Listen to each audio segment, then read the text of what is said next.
You may be wondering why a marine biologist from Oceania would come here today to talk to you about world hunger.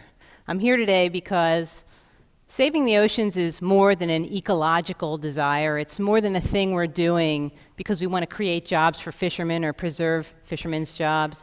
It's more than an economic pursuit. Saving the oceans can feed the world. Let me show you how.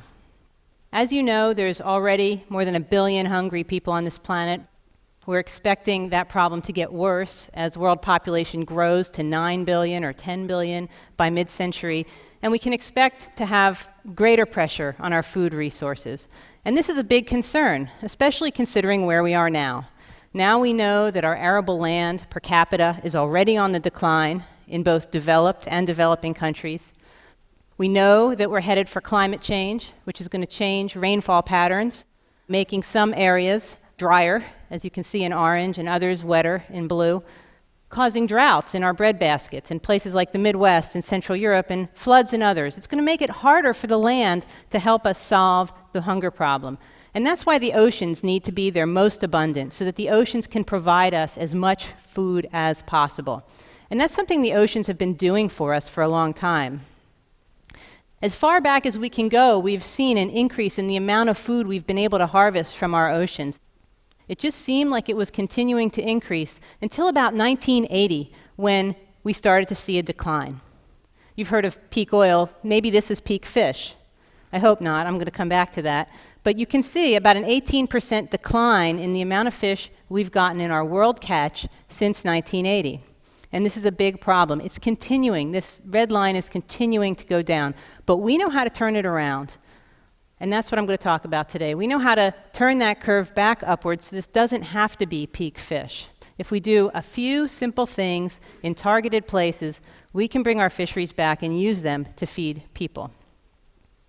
First, we want to know where the fish are. So let's look where the fish are. It turns out the fish conveniently are located, for the most part, in our coastal areas of the countries, in coastal zones, and these are areas that national jurisdictions have control over, and they can manage their fisheries in these coastal areas.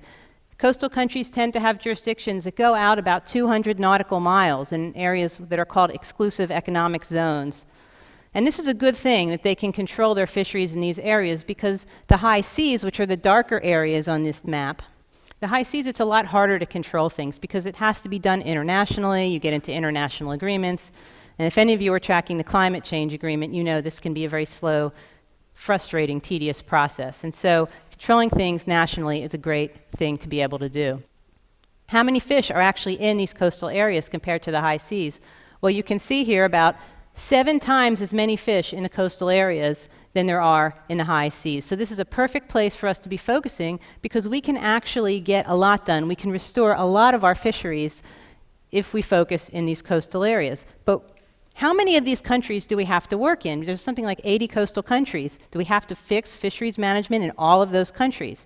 So we asked ourselves, how many countries do we need to focus on? Keeping in mind that the European Union conveniently manages its fisheries through a common fisheries policy. So if we got good fisheries management in the European Union and say 9 other countries, how much of our fisheries would we be covering? It turns out the European Union plus 9 countries covers about 2/3 of the world's fish catch. If we took it up to 24 countries plus the European Union, we would be up to 90%, almost all of the world's fish catch. So we think we can work in a limited number of places to make the fisheries come back. But what do we have to do in these places? Well, based on our work in the United States and elsewhere, we know that there are 3 key things we have to do to bring fisheries back. And they are, we need to set quotas or limits on how much we take. We need to reduce bycatch, which is the accidental catching and killing of fish that we're not targeting, and it's very wasteful. And 3, we need to protect habitats, the nursery areas, the spawning areas that these fish need to grow and reproduce successfully so that they can rebuild their populations. If we do those 3 things, we know the fisheries will come back. How do we know? We know because we've seen it happening in a lot of different places. This is a slide that shows the herring population in Norway that was crashing since the 1950s, was coming down, and when Norway set limits or quotas on its fishery, what happens? The fishery comes back. This is another example, also happens to be from Norway, of the Norwegian Arctic cod. Same deal. The fishery is crashing. They set limits on discards. Discards are these fish they weren't targeting. They get thrown overboard wastefully. When they set the discard limit, the fishery came back. And it's not just in Norway. We've seen this happening in countries all around the world, time and time again. When these countries step in and they put in sustainable fisheries management policies, the fisheries, which are always crashing, it seems, are starting to come back. So there's a lot of promise here. What does this mean for the world fish catch? This means that we take that fishery catch that's on the decline and we could turn it upwards. We could increase it up to 100 million metric tons per year.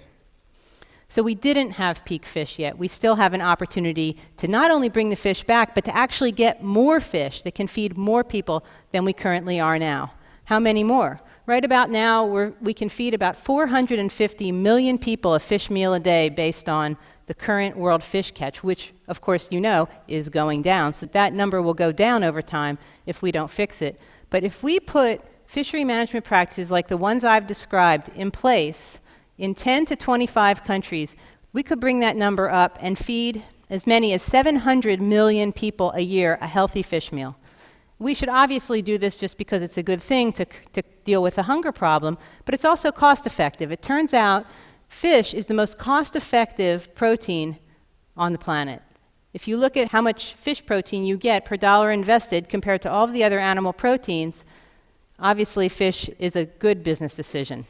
It also doesn't need a lot of land, something that's in short supply compared to other protein sources. And it doesn't need a lot of fresh water. It uses a lot less fresh water than, for example, cattle, where you have to irrigate a field so that you can grow the food to graze the cattle. It also has a very low carbon footprint. It has a little bit of a carbon footprint because we do have to get out and catch the fish. It takes a little bit of fuel. But as you know, agriculture can have a carbon footprint, and fish has a much smaller one, so it's less polluting. It's already a big part of our diet, but it can be a bigger part of our diet, which is a good thing because we know that it's healthy for us. It can reduce our risks of cancer, heart disease, and obesity. In fact, our CEO, Andy Sharpless, who's the originator of this concept, actually, he likes to say, fish is the perfect protein. Andy also talks about the fact that our ocean conservation movement really grew out of the land conservation movement. And in land conservation, we have this problem where biodiversity is at war with food production. You have to cut down the biodiverse forest if you want to get the field to grow the corn to feed people with. And so there's a constant push-pull there. There's a constant tough decision that has to be made between two very important things: maintaining biodiversity and feeding people.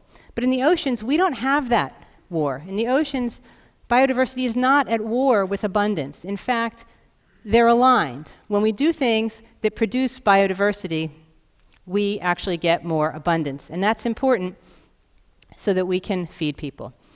Now there's a catch. Didn't anyone get that? Illegal fishing.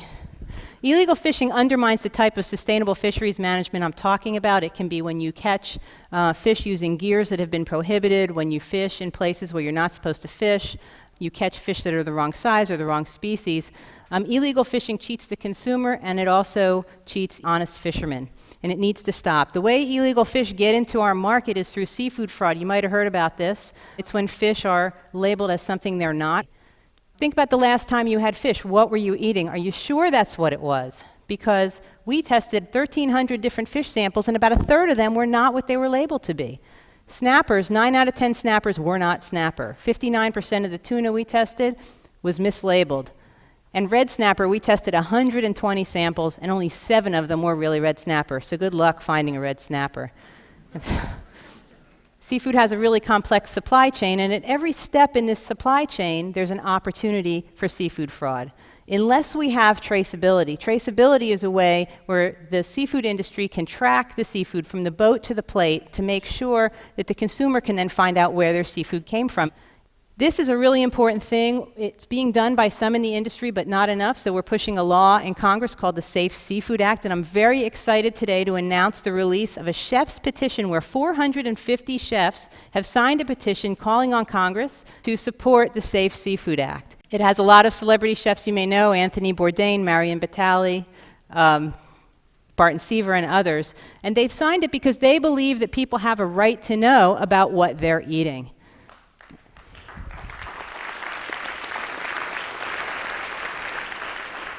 Fishermen like it too, so there's a good chance we can get the kind of support we need to get this bill through, and it comes at a critical time because this is the way we stop seafood fraud, this is the way we curb illegal fishing, and this is the way we make sure that quotas, habitat protection, and bycatch reductions can do the jobs they can do.